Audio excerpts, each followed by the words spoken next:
ലേവ്യർ അധ്യായം 22 ബലിവസ്തുഭോജനം. കർത്താവ് മോശയോട് കൽപ്പിച്ചു, ഇസ്രായേൽ ജനം എനിക്ക് സമർപ്പിക്കുന്ന വിശുദ്ധ വസ്തുക്കളെ ആദരപൂർവ്വം സമീപിക്കുകയും അങ്ങനെ എൻ്റെ പരിശുദ്ധ നാമത്തെ അശുദ്ധമാക്കാതിരിക്കുകയും ചെയ്യുവേൻ എന്ന് അഹ്റോനോടും സന്തതികളോടും പറയുക.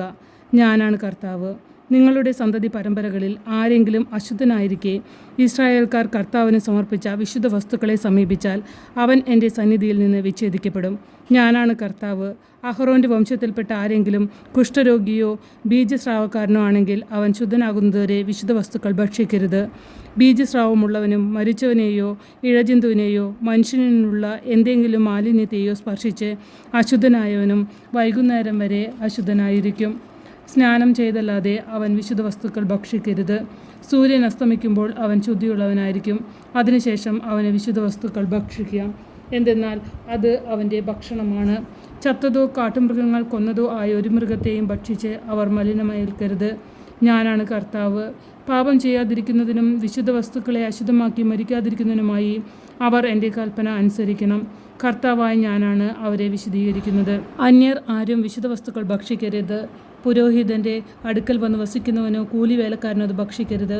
എന്നാൽ പുരോഹിതൻ വിലയ്ക്ക് വാങ്ങുകയോ അവൻ്റെ ഭവനത്തിൽ ജനിക്കുകയോ ചെയ്ത അടിമകൾക്ക് അത് ഭക്ഷിക്കാം. പുരോഹിതൻ്റെ മകൾ പുരോഹിതേതര കുടുംബത്തിൽ വിവാഹിതയായാൽ അവൾ വിശുദ്ധ വസ്തുക്കൾ ഭക്ഷിച്ചുകൂടാ. എന്നാൽ പുരോഹിതൻ്റെ മകൾ വിധവയോ ഉപേക്ഷിക്കപ്പെട്ടവളോ ആയി സന്തതികളില്ലാതെ യൗവനത്തിലെന്ന പോലെ പിതൃഭവനത്തിലേക്ക് തിരിച്ചു വരികയാണെങ്കിൽ പിതാവിൻ്റെ ഓഹരി അവൾക്ക് ഭക്ഷിക്കാം. അന്യർ അത് ഭക്ഷിച്ചുകൂടാ. ആരെങ്കിലും അറിയാതെ വിശുദ്ധ വസ്തു ഭക്ഷിച്ചു പോയാൽ അതിൻ്റെ വിലയുടെ 1/5 കൂടി ചേർത്ത് പുരോഹിതനെ ഏൽപ്പിക്കണം.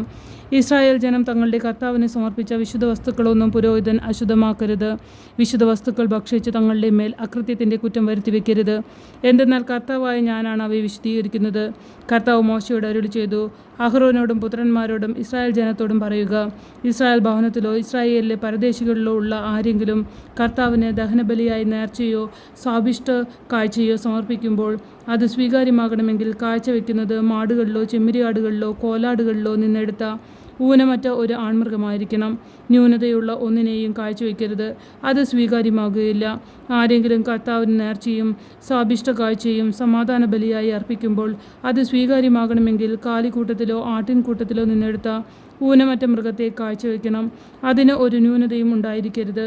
അന്ധതയുള്ളതോ അംഗഭംഗം സംഭവിച്ചതോ മുടന്തുള്ളതോ ഏതെങ്കിലും വ്രണമോ തടിപ്പോ പുഴുക്കടിയോ ഉള്ളതോ ആയ ഒന്നിനെയും കർത്താവിന് സമർപ്പിക്കരുത്. ഇവയെ കർത്താവിൻ്റെ ബലിപീഠത്തിൽ ദഹനബലിയായി അർപ്പിക്കരുത്.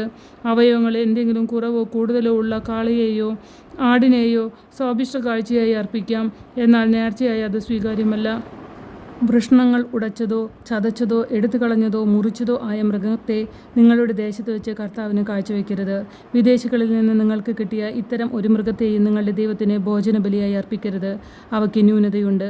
അംഗഭംഗമുള്ളതാകയാൽ അവ സ്വീകാര്യമല്ല. കർത്താവ് മോശയോട് അരുളി ചെയ്തു, ഒരു കാളയോ ചെമ്മരിയാടോ കോലാടോ ജനിച്ചാൽ അത് തള്ളയോടുകൂടെ 7 ദിവസം നിൽക്കട്ടെ. 8-ാം ദിവസം മുതൽ കർത്താവിന് ദഹനബലിക്ക് അത് സ്വീകാര്യമായിരിക്കും. പശുവോ പെണ്ണാടോ എന്തു തന്നെയായാലും തള്ളയെയും കുട്ടിയെയും ഒരേ ദിവസം തന്നെ കൊല്ലരുത്. കൃതജ്ഞതാ ബലിയർപ്പിക്കുമ്പോൾ കർത്താവിന് സ്വീകാര്യമാകുന്ന വിധത്തിൽ വേണം അത് അർപ്പിക്കാൻ. അത് അന്ന് തന്നെ ഭക്ഷിക്കണം. അതിൽ ഒട്ടും പിറ്റേ ദിവസം രാവിലെ വരെ ശേഷിക്കരുത്. ഞാനാണ് കർത്താവ്. നിങ്ങൾ എൻ്റെ കൽപ്പനയനുസരിച്ച് പ്രവർത്തിക്കുവിൻ. ഞാനാണ് കർത്താവ്. ഇസ്രായേൽ ജനങ്ങളുടെ ഇടയിൽ എൻ്റെ പരിശുദ്ധി പ്രഘോഷിപ്പിക്കപ്പെടേണ്ടതാകയാൽ നിങ്ങൾ എൻ്റെ വിശുദ്ധ നാമത്തെ അശുദ്ധമാക്കരുത്. നിങ്ങളെ വിശദീകരിക്കുന്ന കർത്താവ് ഞാനാണ്. നിങ്ങളുടെ ദൈവമായിരിക്കേണ്ടതിന് ഞാനാണ് ഈജിപ്ത് ദേശത്ത് നിന്ന് നിങ്ങളെ കൊണ്ടുവന്നത്. ഞാനാണ് കർത്താവ്.